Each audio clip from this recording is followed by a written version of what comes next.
Donnez-moi le droit d'émettre et de contrôler l'argent d'une nation, et alors, peu m'importe qui fait ses lois. Mayer Anselm Rothschild.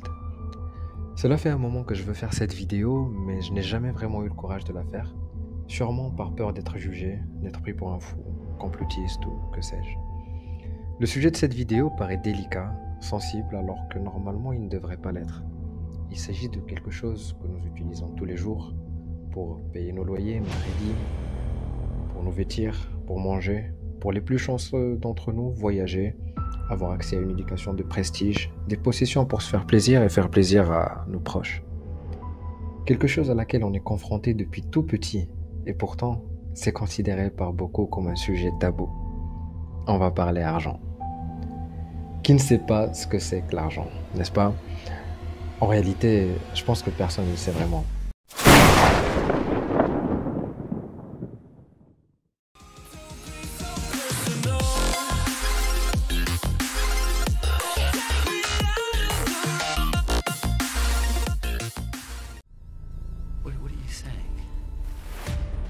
Est-ce que c'est tangible, intangible? Est-ce que c'est réel, irréel, physique, digital?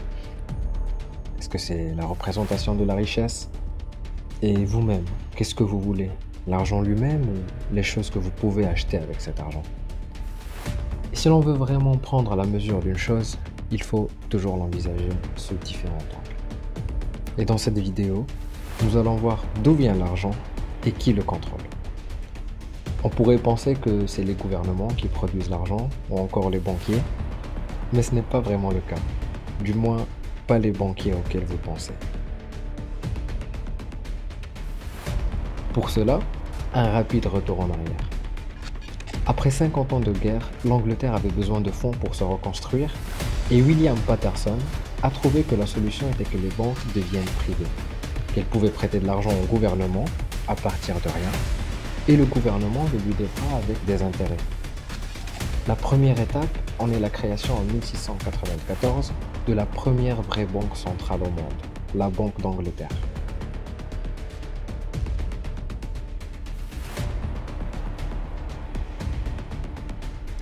Plus loin, dans le début du XXe siècle, deux tentatives de mettre en place ce même système aux États-Unis ont échoué. Décembre 1910, sénateur Nelson Aldrich a pris un train privé avec 6 autres personnes, destination Jekyll Island, en Géorgie. Après une réunion qui a duré 9 jours, ils ont créé la Réserve fédérale des États-Unis. Les 6 personnes présentes faisaient partie des plus riches à l'époque. Et pour vous donner une idée de leur richesse, en 1910, ces 6 hommes détenaient le quart des richesses mondiales. I was as secretive, indeed as furtive as any conspirator. Discovery, we knew, simply must not happen, or else all our time and effort would be wasted. If it were to be exposed that our particular group had got together and written a banking bill, that bill would have no chance whatever of passage by Congress.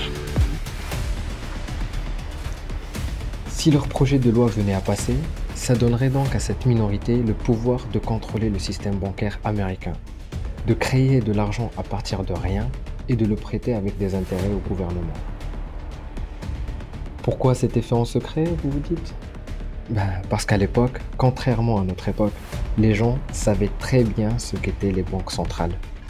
Ils avaient remarqué que là où les banques centrales s'installaient, il y avait une inégalité de richesse, des booms et crises économiques très fréquents, et après chaque crise, les riches s'enrichissaient davantage et les pauvres devenaient de plus en plus pauvres. L'Europe en était l'exemple parfait à l'époque. La loi est passée le 23 décembre 1913, pendant que la plupart du Congrès étaient en vacances. Depuis, une minorité avait le monopole total sur l'émission et la création de la monnaie américaine.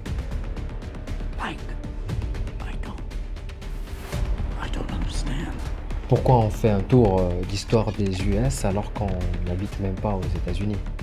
La première raison est tout simplement parce que le monde de banque centrale des États-Unis et du Royaume-Uni a maintenant été mis en place dans tous les pays et a même consolidé son pouvoir dans certaines parties de l'Europe en tant que banque centrale européenne. En el año 2011, el Banco Central Europeo creó de la nada 171.000 millones de euros de la nada. Igual que estamos haciendo nosotros. Les seuls pays dans le monde qui n'ont pas de banque centrale sont la Corée du Nord, Cuba et l'Iran. Et en 2000, cette liste comprenait aussi l'Afghanistan, l'Irak et la Libye. Et la deuxième raison est que depuis la fin de la Deuxième Guerre mondiale, le dollar américain a été la monnaie de réserve du monde. Ça veut dire que toutes les banques centrales ont le dollar américain dans leurs réserves. Toutes les monnaies sont liées directement aux États-Unis, qui lient donc les monnaies de ton pays directement à la réserve fédérale. C'est donc ces banques privées qui permettent au gouvernement d'avoir ou pas de l'argent. Ils ont donc plus de pouvoir que les présidents, les rois, les politiques. Et pourtant, c'est ce que l'opinion publique critique le moins. Comment pourrait-il critiquer quelque chose dont il ne connaît pas l'existence? James A. Garfield, président des États-Unis.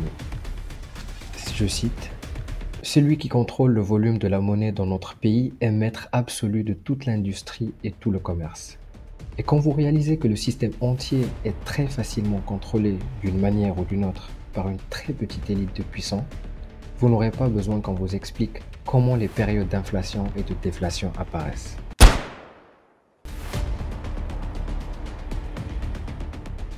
On est entre le 1er et le 22 juillet 1944, toujours aux États-Unis, dans le New Hampshire, plus précisément à Bretton Woods.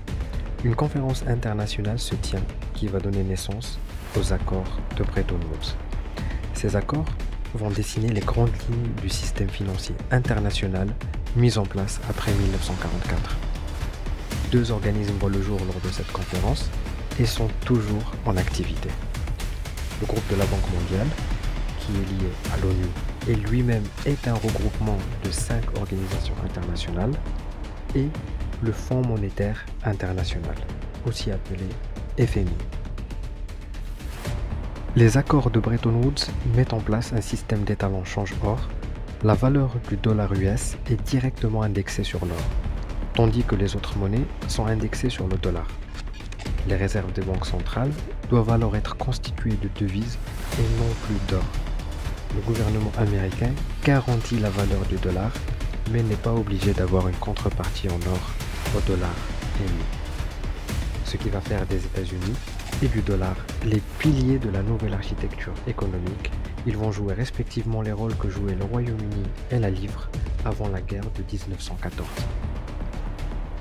Aucun contrôle n'ayant été instauré par les accords de Bretton Woods sur la quantité de dollars américains émis, les États-Unis ont la possibilité de ne pas respecter leur engagement envers les comptes extérieurs. L'inflation de dollars se produit notamment du fait des dépenses considérables de la guerre du Vietnam. C'est la République fédérale d'Allemagne qui met fin aux accords de Bretton Woods en cessant de mettre en œuvre ces dispositions. Les États-Unis ne veulent pas voir disparaître leur encaisse or. Ils suspendent la convertibilité du dollar en or le 15 août 1971 et le système des taux de change fixe s'écroule définitivement en mars 1973. I have directed Secretary Connally to suspend temporarily the convertibility of the dollar into gold or other reserve assets.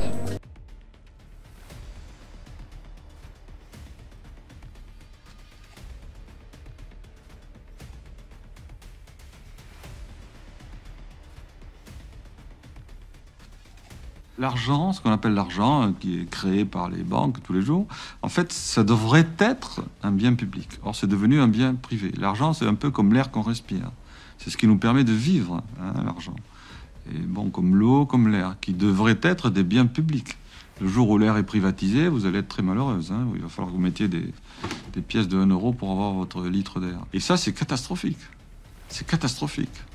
Ça veut dire que la création de ce qui vous permet de vivre est soumise à des intérêts privés. Et donc, des gens vont faire du profit sur ce qui, normalement, devrait vous permettre uniquement de faire des transactions.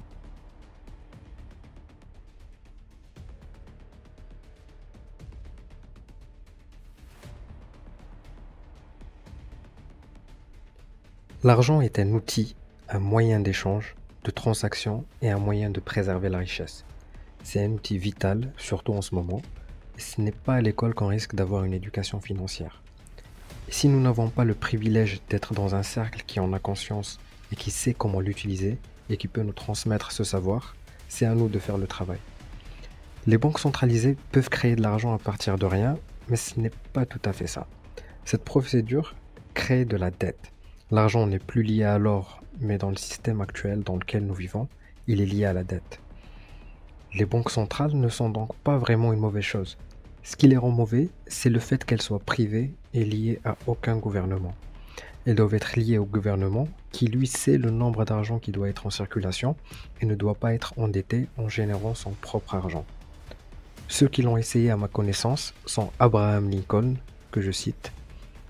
Le gouvernement devrait créer, émettre et faire circuler toutes les devises et tous les crédits nécessaires pour satisfaire les dépenses du gouvernement et le pouvoir d'achat des consommateurs. En adoptant ces principes, les contribuables économiseraient d'immenses sommes d'argent en intérêts. Le privilège de créer et d'émettre de la monnaie n'est pas seulement la prérogative suprême du gouvernement, mais c'est aussi sa plus grande opportunité. Il a après mis en place sa propre monnaie appelée Greenback, et nous savons ce qui s'est passé par la suite. Merci d'avoir regardé cette vidéo jusqu'au bout. Si vous avez aimé, n'hésitez pas à cliquer sur le bouton j'aime et à la partager avec vos amis. Et si vous n'avez pas aimé, n'hésitez pas de me le dire dans les commentaires et de me dire comment je peux faire pour améliorer mon contenu. J'espère que vous avez appris des choses et que vous allez la partager avec vos amis et je vous dis à une prochaine. Ciao.